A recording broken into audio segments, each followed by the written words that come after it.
اب میں دعوت دینا چاہتا ہوں برے والا کی مشہور و معروف شخصیت ہمارے استاد محترم جناب راشد سدھو صاحب، وہ آئیں اور اپنے خیالات کا اظہار کریں۔ جی سر۔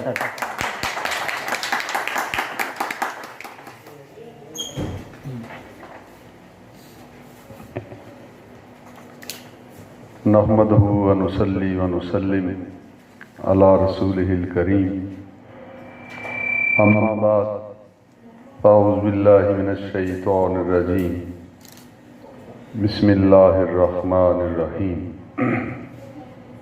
یا ایہا الناس انا خلقناکم من ذکر و انثی، صدق اللہ العلی العظیم۔ وَأَحْسَنُ مِنْكَ لَمْ تَرَ قَطُّ عَيْنِي وَأَجْمَلُ مِنْكَ لَمْ تَلِدِ النِّسَاءُ، خُلِقْتَ مُبَرَّأً مِنْ كُلِّ عَيْبٍ كَأَنَّكَ قَدْ خُلِقْتَ كَمَا تَشَاءُ۔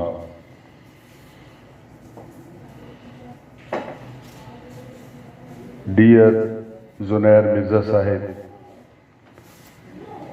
Sheikh Ahsan Shahzad Sahib,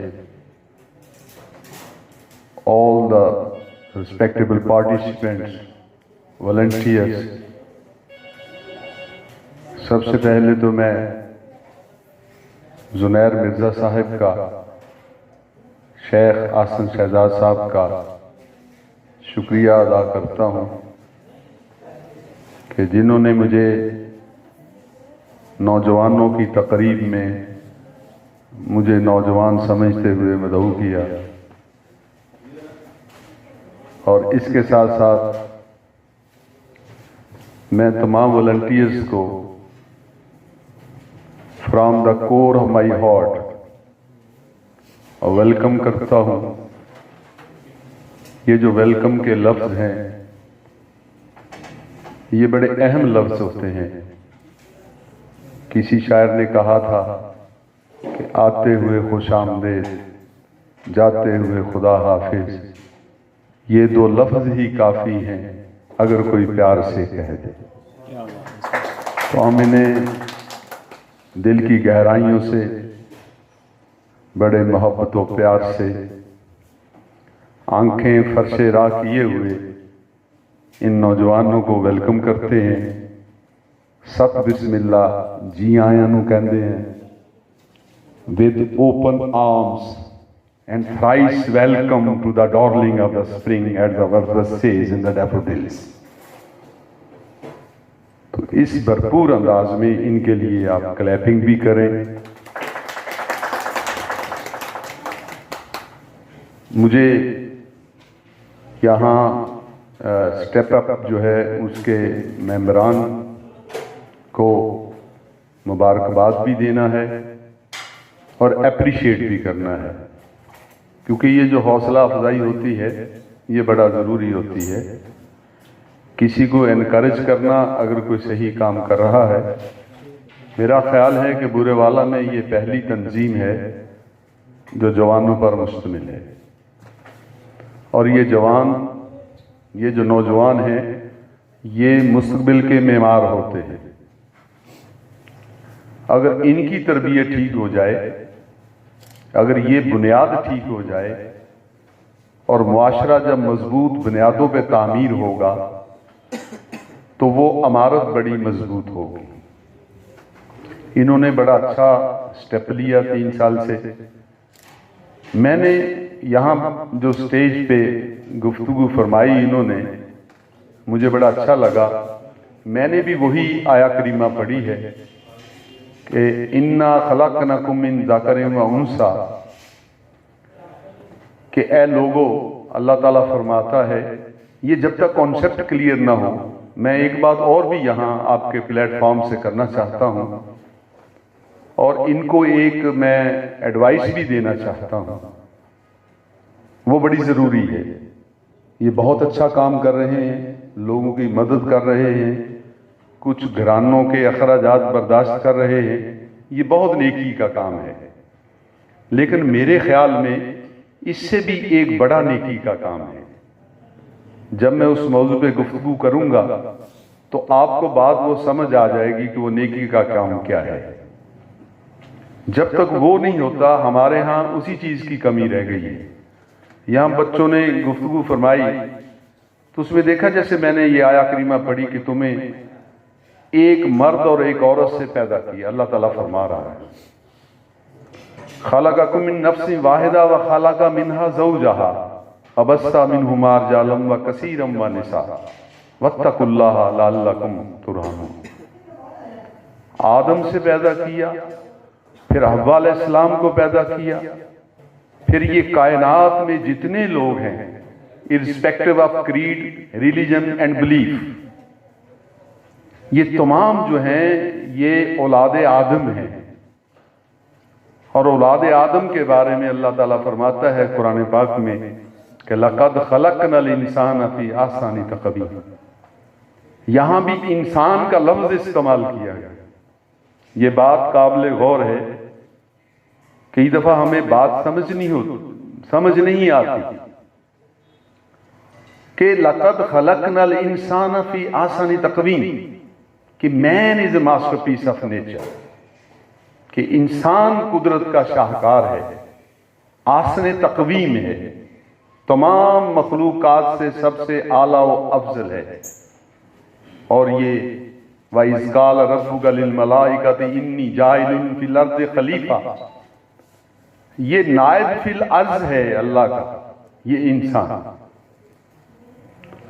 تو اس کے ساتھ ساتھ ایک اور آیت بھی سمجھیں گے تو پھر آپ کو سمجھ آئے گی. وہ آیت یہ ہے کہ الحمدللہ رب العالمین، عالمین کی بات ہے. وما ارسلناک الا رحمۃ للعالمین، یہاں بھی عالمین ہے. تو رب بھی پوری کائنات کا رب ہے، اور حضور علیہ السلام بھی پوری کائنات کے لیے رحمت ہیں. اور یہ جو ہمارا قرآن پاک ہے ذکر للعالمین، advice to the humanity, not only to the Muslims, to the humanity, تمام انسانیت کے لیے یہ ہدایت کا سرچشمہ ہے. جب ہم اس انداز میں سوچیں گے، یہ پہلا سبق تھا کتاب خدا کا کہ ہے مخلوق ساری کنبہ خدا کا. اس لیے تو قرآن نے فرمایا تھا کہ هو الذی ارسل رسولہ بالہدی ودین الحق لیظہرہ علی الدین کلہ، کہ ہم نے اس اسلام کو، اللہ نے رسول کو حق کے ساتھ بھیجا تاکہ اس نظام کو پوری دنیا پر نافذ کر دے. تو یہ ہماری ڈیوٹی تھی مین کی. اور یہ جو لفظ مین ہے نا، اسی سے لفظ مینرز نکلا ہے. مین تب ہی بنتا ہے جب وہ مینرز اپناتا ہے. What is the difference between man and animal? کیا فرق ہے انسان اور حیوان میں؟ کیا فرق ہے کہ انسان کھائے گا تو ایک سلیقے کے ساتھ، بیٹھے گا تو ایک طریقے کے ساتھ، چلے گا تو ایک قرینے کے ساتھ. اس کے ساری زندگی ایک بڑی ڈسپلن لائف ہے انسان کی، مینرز والی، اسی لیے مین کہتے ہیں. اور جو جانور ہے اس میں کوئی ڈسپلن نہیں ہے. کس وقت کھانا ہے، کیا کھانا ہے، کہاں کھانا ہے، وہ سب کے سامنے جانور سارے کام کرتے رہتے ہیں. تو انسان بنیادی طور پہ انسان کہیں گے اسے جس میں آداب ہوں، ایٹیکیٹس ہوں، تہذیب ہو، پھر انسان بنتا ہے. اور تہذیب میں ایک یہ بات بھی آتی ہے کہ یہ ساری کائنات اللہ تعالیٰ کا کنبہ ہے، اور سب سے بڑا کام اس کائنات میں کہ اللہ کے کنبے سے محبت کرنا ہے. پھر آپ انسان سے انسانیت میں تبدیل ہوتے، انسانیت آتی جسے لفظ انسانیت. then you have tinge of humanity in yourself when you care about your fellow beings. پھر وہ آپ میں انسانیت جنم لیتی ہے. تو میں یہ کہوں گا آپ کو کہ یہ بھی خدمت کریں، لیکن میرے خیال میں میں نے بھی ایک پروگرام اس طرح شروع کیا ہوا ہے.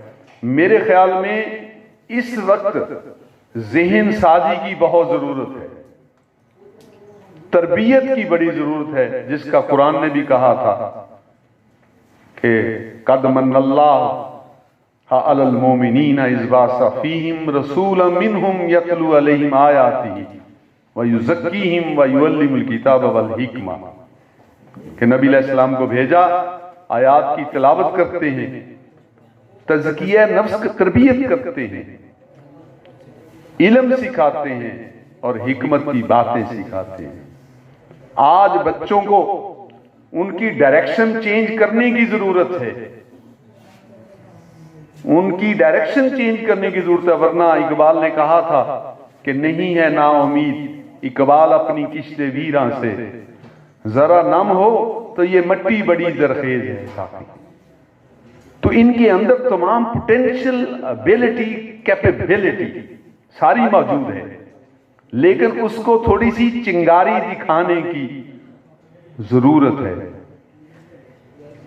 اور اس لیے آپ ایک پروگرام اور بھی رکھیں. میں ان کی انتظامیہ سے گزارش کروں گا کہ نوجوانوں کی ذہن سازی کے لیے کو منتھلی اس قسم کا پروگرام ہونا چاہیے.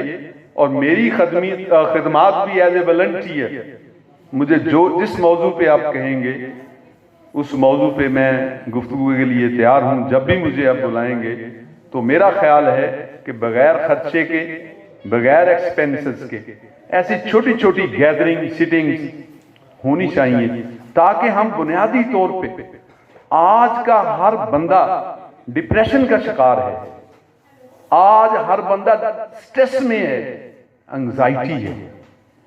آپ کبھی میڈیکل کالجز میں جب بچے جاتے ہیں, یہ بڑی قابل توجہ بات ہے جو آپ سنیں گے, میں کیوں ذہن سازی کا کیوں کہا میں نے آپ کو. جب وہ بچے جاتے ہیں میڈیکل کالجز میں, وہاں جو انٹروڈکٹری سیشن ہوتا ہے, یہاں کو اگر میڈیکل کا اسٹوڈنٹ بیٹھا ہے MBBS کا, تو پہلا جب سیشن ہوتا ہے اس میں ایک کویسچن پوچھا جاتا ہے بچوں سے کہ وہ بچے ہاتھ کھڑا کریں جو اپنی مرضی سے میڈیکل کالج میں آئے ہیں. تو اگر 150 کی کلاس ہے تو 5 بچے ہاتھ کھڑا کرتے ہیں, 5 بچے ہاتھ کھڑا کرتے ہیں کہ we have joined medical profession, medical college according to our own will and wish and desire. باقی بچے کہتے ہیں کہ مجھے میرے والدین کی خواہش تھی, میرے ماموں کی خواہش تھی, میرے چاچو کی خواہش تھی, تو وہ خواہش بتاتے ہیں. تو یہاں وہ بات جو میں ذہن سازی والی کر رہا کہ اگر ان کی تربیت ہوتی اور وہ زندگی میں, عملی زندگی میں, they prove a complete failure in practical life, وہ مکمل ناکام ثابت ہوتے ہیں عملی زندگی میں, وہ کامیاب نہیں ہوتے. کامیاب بندہ وہ ہوتا ہے جو کام وہ کرنا چاہتا ہے اس سے محبت بھی کرے, اس سے محبت بھی کرے.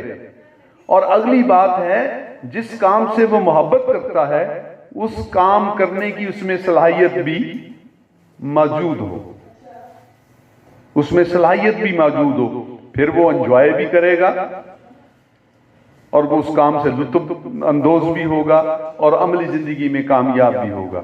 ایسی چھوٹے چھوٹے بہت سے کانسیپٹ ہیں. آپ نے عبدالستار عیدی دیکھیں, اس کا مقام دیکھیں کہ جو اس کو پروٹوکول ملا آخری وقت میں, اسٹیٹ فیونرل اس کا ہوا, کیا تھا کہ اس نے مخلوق خدا کی خدمت, یہ اتنا بڑا کام ہے کہ مخلوق خدا کی خدمت بے لوث کر کے ہم تخلیق کائنات کا مقصد بتائیں. یہ جو آپ کام کر رہے ہیں یہ خدا کا مقصد ہی یہی تھا, یہ مخلوق خدا کی خدمت ہی مقصد تھا.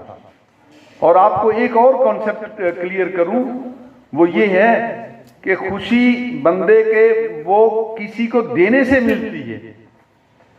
ہمارے ہاں اس کانسیپٹ کا نہیں پتہ کہ اگر آپ لوگوں کے لیے آسانیاں پیدا کریں گے تو آپ اپنے لیے آسانیاں پیدا کر رہے ہیں. ہمیں یہ بتایا نہیں جاتا جب دوسروں کی خدمت کرتے ہیں جو اس سے آپ کو تسکین ملتی ہے. الا بذکر اللہ تطمئن القلوب, یہ اللہ کا جو ذکر کیا ہے؟ اللہ آپ کو حکم دیتا ہے کہ میری مخلوق کی خدمت کرو. قیامت والے دن اللہ پوچھے گا کہ میں بھوکا تھا، بندے کو تو نے مجھے کھانا نہیں کھلایا. یا رسول اللہ تو بے نیاز ہے. اللہ الصمد لم یلد ولم یولد ولم یکن لہ کفوا احد.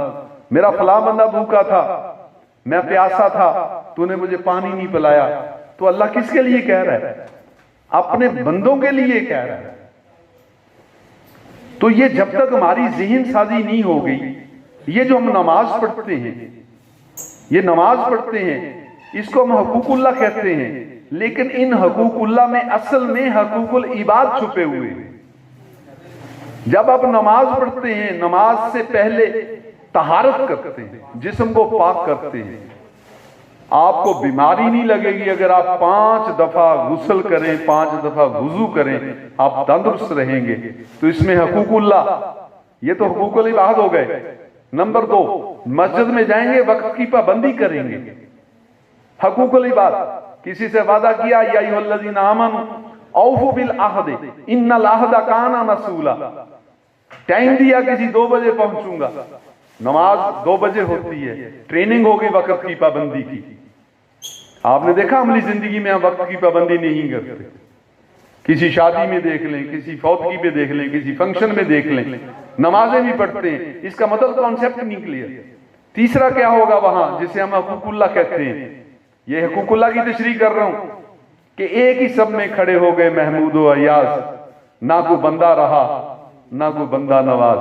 انسان برابر کر دیے کہ جب وہ نماز سے باہر نکلیں تو جیسے وہاں کھڑے تھے کہ ایک آفیسر بھی کھڑا تھا، اس کا پی این بھی برابر میں کھڑا تھا، کندھے سے کندھا ملا ہوا تھا، پاؤں سے پاؤں ملا ہوا تھا، تو باہر بھی ایسے ہو.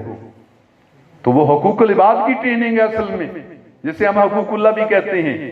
جب آپ روزہ رکھیں گے، جب بھوکے رہیں گے تو کسی کی بھوک کا احساس ہوگا. جب آپ زکوٰۃ دیں گے، جس کے پاس زیادہ پیسے ہیں، جب وہ زکوٰۃ دے گا وہ غریب کو اپنے لیول پہ لائیں گے. اصل میں جنہیں ہم حقوق اللہ بھی کہتے ہیں، دراصل وہ حقوق العباد کی ٹریننگ ہے. ان کا مقصد انسانیت کی خدمت ہے کہ انسانیت کی خدمت کرنے والے بن جائیں. تو میں زیادہ وقت نہیں لینا چاہتا. میں آخر میں پھر ایک دفعہ مرزا صاحب کا، شیخ حسن شہزاد صاحب کا، تمام لوگوں کا شکر گزار ہوں کہ مجھے یہاں بلایا اور میری گفتگو آپ نے سماعت فرمائی. بہت بہت شکریہ. Thank you very much.